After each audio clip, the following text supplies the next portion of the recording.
అపోస్తలుడైన పౌలు మంచి మాదిరి, మంచి విశ్వాసి కదా.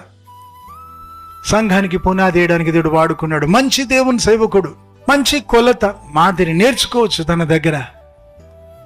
తన జీవితంలో శ్రమ రాలేదా?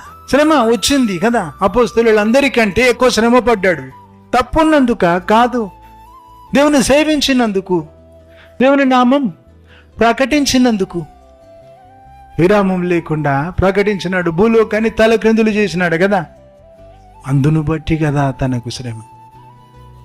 తన జీవితంలో ఉంది. తను స్థాపించిన సంఘాలకు నేర్పుకున్నాడు. ఆ రీతిగా ఉంది. దేవుని మార్గంలో శ్రమ ఉంది అని నేర్పించుకున్నాడు. తొట్టిల్లొద్దు, దారి తప్పొద్దని ధైర్యపరిచినాడు. తనకే సంఖ్యల్లో అయితే, ఖైదు అయితే కూడా నా శ్రమను బట్టి కూడా అభ్యంతర పడొద్దని నేర్పుకున్నాడు కదా. మంచి పునాదేసి కట్టినాడు. తన కన్నీటి విత్తనాలు చెక్కు చెదరలేదు.